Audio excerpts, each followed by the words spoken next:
Dark matter.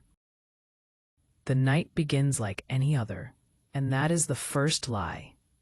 Outside, the streets of Chicago breathe in the crisp air of early autumn, the street lamps glowing in golden halos through a faint mist, the city humming its usual nocturnal song. In a quiet two-story home tucked between rows of brownstone, Jason Dessen is climbing the stairs, his hand gliding along the smooth wood of the railing, the mug of tea in his other hand sending up soft curls of steam. His wife, Julia, is in the spare room they have turned into a painting studio, a sanctuary splashed with color and the faint perfume of oil paint and turpentine. She stands before a half-finished canvas, her hair pulled into a loose knot, her brush dancing in slow, deliberate strokes. Jason leans against the doorway, watching her work, feeling that mix of admiration and love, and something else, a distant ache he cannot quite name. Down the hall, their teenage son Charlie is sprawled across his bed, the blue light of his phone screen reflecting in his eyes. Jason teases him to put it away, telling him it is too late to be scrolling, and Charlie groans in mock protest. It is an ordinary moment, yet as Jason turns to go, he feels a strange weight pressing in on the edges of it, as if something is leaning over his shoulder, whispering in his ear about the life he might have lived. Years ago, Jason had been a rising star in the world of quantum physics, his research shimmering with the promise of revolutionary breakthroughs. Then Julia became pregnant, and a choice was made, a choice that pulled him from the cutting edge of science into the steady, reliable world of teaching. He told himself it was the right path, that love and family were worth more than prestige and discovery. And yet, some nights, that other life hovers in his mind like an unanswerable question. Later, as the house quiets and Julia cleans her brushes, Jason sits in the living room, sipping tea and letting the hum of the refrigerator and the distant wail of sirens fill the space. He imagines a version of himself in a sleek lab, standing before a whiteboard covered in equations that bend reality, colleagues hanging on his every word. He wonders what that Jason might think of the one sitting here in worn socks, half watching an old sitcom, his tea growing cold. The following evening is colder, the wind carrying the scent of rain as Jason heads out for a simple errand, ice cream for Julia. The walk takes him past the familiar rhythm of the neighborhood, past shuttered storefronts, glowing windows, and the low thump of music bleeding from a bar. He is thinking about flavors, about whether she will want chocolate or vanilla when footsteps fall in behind him. They are heavy, quick, purposeful. Before he can turn, a gloved hand shoves him hard against the wall, the chill of brick seeping into his back.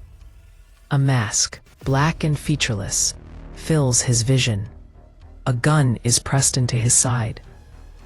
The voice behind it is low and flat, telling him to move, to walk. Jason's heart pounds as they wind through back streets, his breath clouding the air, the city seeming to retreat into shadow. They arrive at a nondescript industrial building, its metal door painted in peeling gray. Inside, fluorescent lights hum overhead, casting harsh white over walls lined with panels and humming machinery. The air smells faintly of ozone and something sharp, chemical. He is stripped of his phone, his wallet, even his shoes, the cold floor biting at his bare feet. They lead him into a chamber where the walls curve inward, lined with screens that pulse with patterns he half recognizes from his research days. It is a kind of symmetry that speaks of intention, of precision. They strap him into a padded chair, the restraints digging into his wrists and ankles. The masked man leans in close, the smell of leather and something antiseptic filling Jason's nostrils, telling him not to fight, telling him it will be over soon. A prick at his arm, cold liquid rushing into his veins. The hum of the machines grows deeper, a vibration that settles into his bones. Lights flare white, blinding, swallowing the room, swallowing him. The last thing he hears is the sound of his own heartbeat, slowing, stretching, until it is no longer certain if it belongs to him at all. Act 2. The life you did not choose. Jason wakes to the sensation of motion, though he is lying flat. A blur of white coats surrounds him. Applause erupts. Faces beam at him. Someone says the words, Dr. Dessen, as if it is the title of a king. He blinks, confusion clouding his mind. But the people around him act as if his disorientation is nothing unusual. They lead him through a gleaming facility, the walls smooth and seamless, the lighting soft and indirect. Colleagues greet him, their eyes filled with admiration and familiarity. But he does not know a single one of them. They speak of his breakthrough, of history being changed, of the world never being the same. He says nothing, afraid that the wrong question will betray him. The car that takes him home glides silently through streets that are both familiar and strange. Buildings have shifted in subtle ways. Storefronts have different names. The skyline seems sharper. His apartment is luxurious, a wall of glass opening to a view of the city that seems impossibly perfect. Waiting inside is Julia, but this Julia wears her hair differently. Her eyes hold no trace of the shared struggles they endured together. And there is no Charlie. She kisses him, pours him a drink, and speaks of an event they are expected to attend. Jason nods mechanically, the edges of panic curling into his thoughts. He walks the apartment, every detail wrong, from the smell of expensive candles to the absence of children's clutter. That night, he lies awake, listening to the city outside, wondering if he has gone mad. The next day, he meets a man who claims to be a friend, a fellow scientist.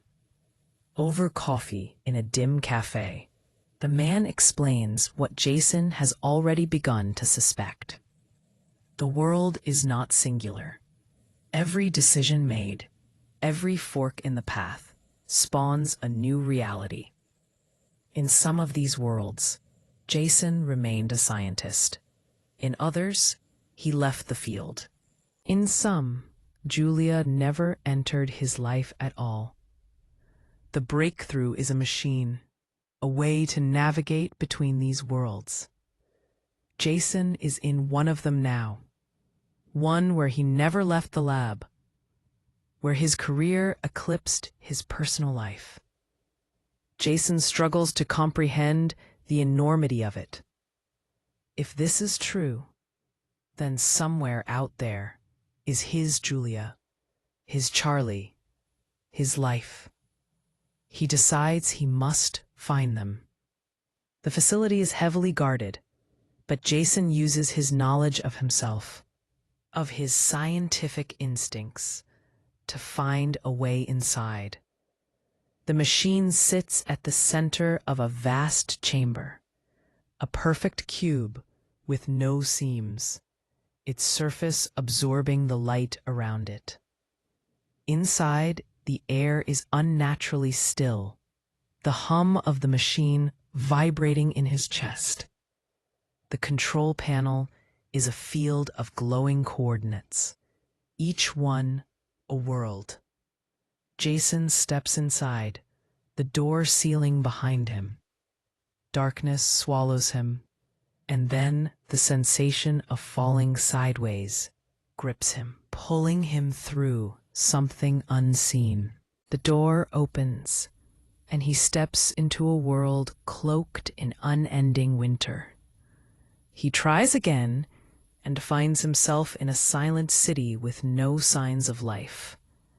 Each jump takes him further from certainty, and with each one, the details of his own world begin to blur. Act 3. The Fight for Home. Jason understands now that the machine does not simply take you to a place. It takes you to a reality your mind can connect to. Memory is the key. Lose the memory, lose the way home. Worse, he learns that there are others like him, other Jasons, who have found the machine, who know about him, and who want what he has. One of them has already gone to his world.